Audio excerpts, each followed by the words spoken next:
Do you ever catch yourself downplaying how seriously you take jiu-jitsu just because you don't compete?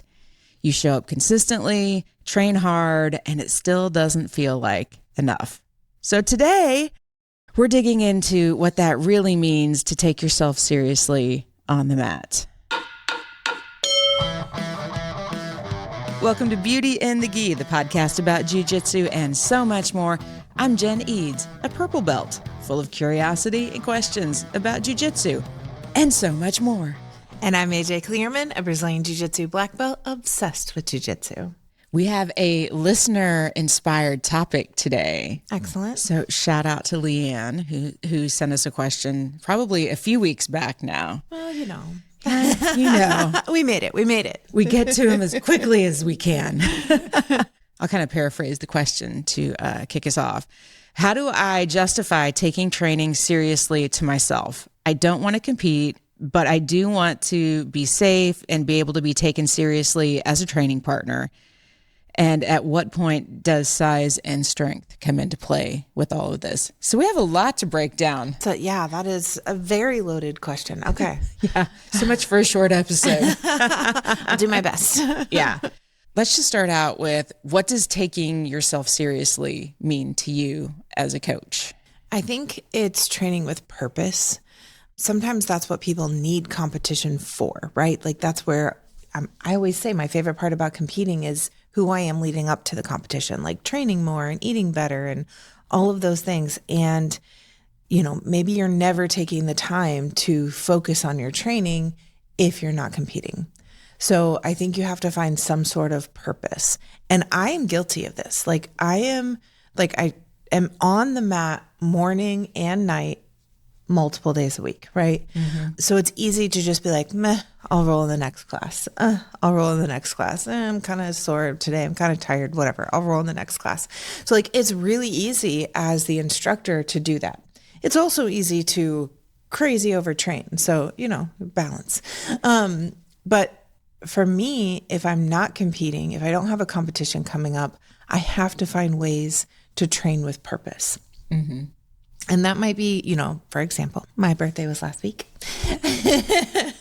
Your dual Libra hosts here. Yep. But my birthday was last week, and I set a goal that I wanted to roll 46 rounds last week for my 46th birthday. Did you hit the goal? I did. I did hit the goal. Of course I did. I mean, I kind of knew. But... and here's the thing. I wouldn't have hit it, one, if I didn't make it, true. But also if I didn't do things outside of normal class times. If I only did it during the normal times that we're able to roll in class, I wouldn't have made it. Mm-hmm. But because I, did a couple open mats and Rissa and I got in some extra training on the side, I was able to hit 46 rounds. But there have been times where we have a challenge of let's hit 100 rounds this month, mm-hmm. right? That's the same concept, right? It makes you focus on, okay, I have to do 25 rounds a week. That's still a lot, right? That's a lot for most people. And for you, only training in the morning, you couldn't hit that without intention and without okay, I'm going to have to come in and do some extra, or I'm going to have to ask somebody to stay later, whatever that is. Yeah.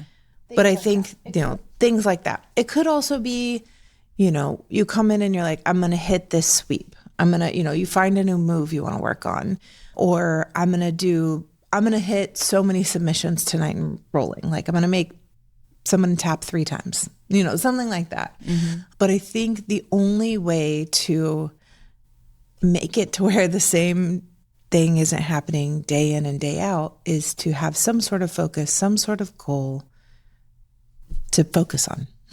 A focus to focus on. That's what you need. We're full of such great observations very early into our coffee this morning. Yes, yeah. Because we are recording before class. Before class, very early. Yes. What do you think are healthy expectations for yourself as someone that's doing jiu-jitsu recreationally versus somebody that's really competing a lot? I mean, I think that's individual. I don't know. I think the side note of this is you don't have to take yourself seriously. Like you can just have jujitsu as a way to relieve stress, have fun, be with your community. It doesn't have to be serious, but you have to balance whether that gets boring after a while. Yeah. And whether you're progressing in any way. Because if you never take it seriously, probably your progression is going to be a lot slower too. That makes sense. So I don't know what you say about balance because everybody's life is different. Like you can be an avid competitor and only get to train 3 days a week, but those days are very focused and you know exactly what you're going after. And you can be a hobbyist that's here 7 days a week. Right. So balance is, I can't answer that for you. Well, and I think it still comes back to what you said initially about intention and focus. Yeah. I think that's kind of the key. And I think that, at least for me, as someone that doesn't compete, but I do have competing priorities with my life. Yeah. And I feel like based on, you know, what season you're in, like I'm in a very busy season at work right now. Yay. But that means I may not be in as much to train. And I think you have to prioritize what that looks like for you.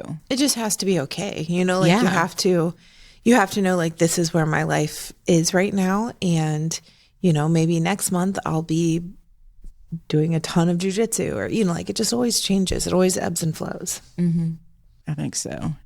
Do you think that you can be a serious practitioner? And I don't even know like what serious practitioner for you that, for those of you not watching, it's air quotes around serious practitioner. If you don't compete. Yeah. I mean, I think you're right with the air quotes, right? Like what does serious mean to you? Yeah. If it means someone that does not laugh during training, then I'm out. That is not me. No, I'm out. Yeah. If we can't laugh during training, if I can't serenade you while we're rolling, you mean while you're crushing my soul? Yeah. Yeah. I'm singing life back into you while I'm taking your breath away. Now I know. Yeah, I have a better understanding. Thank you for that. You're so welcome. But what does serious mean to you? Like, I don't know. I feel like it's a hard question to answer. And I feel like maybe this isn't a question of your own, but a question of someone else questioning you. Does that make sense? Like, like, are you afraid that you're not being taken seriously by your training partners or your coaches? Yeah. Right. Like, do they not really pay attention to you because you're not on their competition team or right. Like that's very possible. Like, is this a question of your own self? Like, you know, I don't know if it's your own question, it's like, well, what are your priorities? Yes. You know, what are the things you want to get out of jiu-jitsu and aim towards those? Like if being serious means, you know, you want to be a coach someday, well, then help the new person with warm-ups or go help with the kids class or the teens class or like whatever class you can start helping in and then start volunteering to like teach a class while the coach is out or something. But like, what does serious mean to you? If this question is for yourself, if this is something that other people are curious about. I think if it's your teammates, it's probably just that you're not training hard or again, focused, right? Like, because the only reason I would question my teammate is whether they were serious or not is like, if they come in and like just stretch the whole time or, you know, like they're not actually doing the drills. Or they're not, or if rolling. they are jacking around. Exactly. Like you can have fun and laugh, but you do have to have back to that focus and intention of drilling with intention. Yes. Yeah. Yeah. So I think the only reason, or, you know, the only thing that would really make your teammates question that is how your attitude and that kind of stuff is in class. Coach wise, if they're questioning it, then I think it's a conversation with them. Like, what are your goals for me? If I'm not somebody who wants to compete, what does serious look like to you? Yeah. And maybe asking them that individually. I like it. Where do you see size and strength playing into this versus technique? Is it a situation of, I'm just going to, you know, if I'm bigger than somebody, I'm just going to use my strength and my size rather than actually focusing on the technique. Here's the thing. In the beginning, if you have size and strength, you're always going to use it. It's just impossible for you not to. Even if you don't have size and strength, you're trying to use it, right? Yeah. That's just normal because you're trying to compensate for not knowing jiu-jitsu. That's understandable. But the more you're able to use technique over the strength, the less tired you will get and the better you'll get at jiu-jitsu because you'll be focusing on how to do jiu-jitsu. I think if you are more active, you have a little bit of experience under your belt, you know what you're doing. I only tend to use strength when I have to, right? Like I'm trying to use technique, I'm trying to use leverage, that kind of stuff. That's the point in jiu-jitsu, right? That technique and leverage can beat size and strength. Now, does that always happen exactly like that? Absolutely not. Because we're going to still use our strength when we have it or our size when we have it. But that's the idea. So I think the more you can use technique, the better. I think if you're, for me, if I'm just smashing somebody, it's because I'm tired or I'm trying to protect myself or, I know that, that I might get hurt if I let them up. So sometimes I just lay there and I'm like, no, you're just going to suffer under here forever.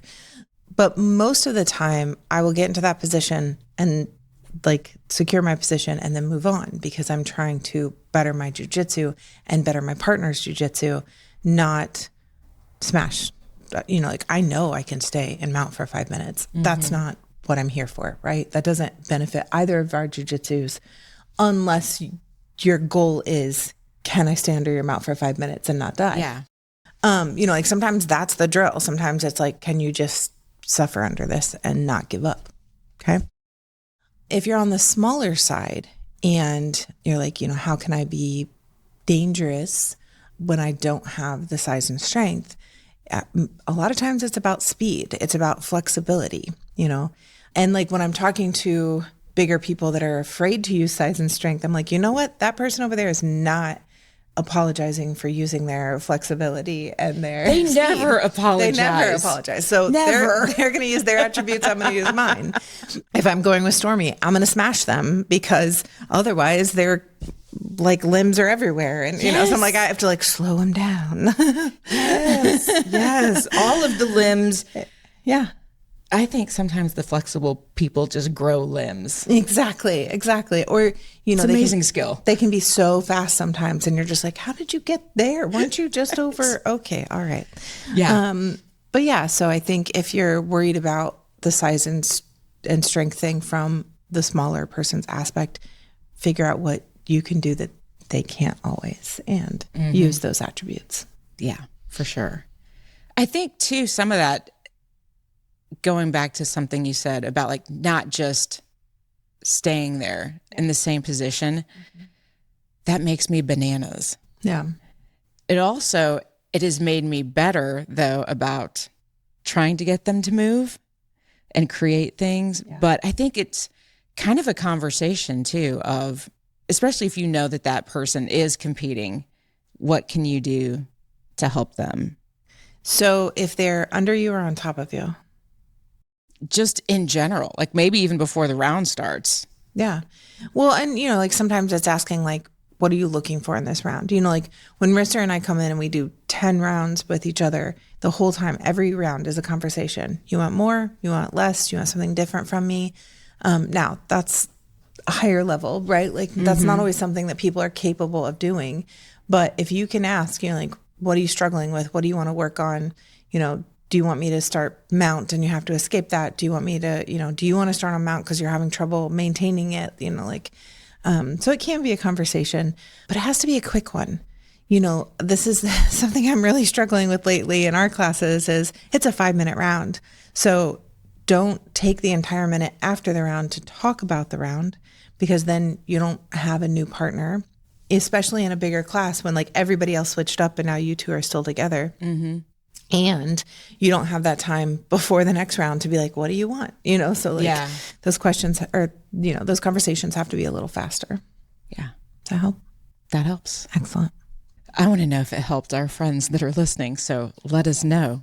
we're hanging out on Instagram at Beauty and the Gi Podcast, and you can comment or you can DM us there. Or if you're listening in Spotify or on YouTube, you can leave a comment there. Excellent. How do you navigate developing confidence in your technique when you're at the point where it doesn't work against someone that's bigger? So first of all, don't try it on the bigger person first, or don't try it on the black belt first. You shouldn't expect that your new techniques work immediately on the person that just taught it to you or someone much bigger and stronger, right? Work your way up. If you have a kid around, try it on them first. If you have a teenager, try it on them. Work your way up to being able to do it on those bigger, stronger people. With that said, not every technique is going to work on someone bigger and stronger. Like, if you think I can double underpass somebody, wrestler's much stronger than me, you're out of your mind. I'm out of my mind if I think I could do that, right? Like, things like that. Yes, some techniques will work, and it's maybe figuring that out a little bit individually with your training partners. Like, this is going to get that person. They always leave this arm here or something like that. Mm-hmm. But don't expect every technique to work on the bigger, stronger, or higher rank person. So what I'm hearing is that I need to maybe be more realistic in managing my expectations. Yes. Yeah. I think we should just call this entire podcast, Jen Needs to Learn How to Manage Her Expectations. That's really all it is. Every episode. I was going to say, instead of Beauty and the Gi, not just this individual podcast, but like our whole brand. Yes. That's all it is. I mean, for everyone, right? Like, that's important. Yeah. I mean, if you don't want to cry in the car on the way home. Yeah. Thank you, Amy Dillon, for posting that video on Facebook. I was like, oh, this person knows me. Yeah. We've all been there at times, but you don't want to be there every time. Right? Like, you're being too hard on yourself then, for sure. Yeah. And we are going to talk about that in the next episode. So if you have not subscribed to the podcast already, make sure that you're following us in Spotify or Apple or on YouTube or wherever you're listening to podcasts or watching them. Excellent. Let's talk about on and off the mat tips. I mean, I think for this episode, a good one would be like, use your words. Know what on and off the mat. And off the mat. Yeah. Know what set your expectations realistically for where you are in your season of life. And focus on your goals. That was black belt efficiency right there in answering that question, getting us an on and off the mat tip all at once. I did a too long didn't read for. Yeah. Or if you're older, before too long didn't read, it was frat. I must have just not even been paying attention at that point. Yeah. It was like, forget reading all that. Forget wasn't the word. I like that way better. Right? Where did it go? I think we need to bring it back. It's our fetch. We're going to make it happen. I like it. All right, friends, we want to hear from you about how are you taking training seriously if you're in a season of not competing, or if you know that you never, ever want to compete. Yeah. How are you taking it seriously and setting yourself up for success and managing your expectations? Gosh, we want to know a lot. We want to know a lot. All the things. So write us a novel. Yes. It might take multiple DMs because I think there's a character limit. Yes. But that's okay. We want to hear from you. And as always, if you have questions for a topic, we like to hear those as well. So find us on Instagram at Beauty and the Gi Podcast. I am also on the TikTok at Brassy Broad Jen. Not really talking about Jiu Jitsu stuff. Occasionally it works its way in. Yeah. I'm AJ Klingerman everywhere you go, including TikTok. And I'm also on LinkedIn because I'm so professional. So profesh. So profesh. All right, friends. Thanks for tuning in, and we will see you on the mat.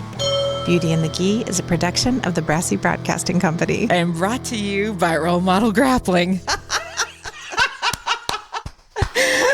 That was very good. Thank you. I was like, right don't back touch that in. button.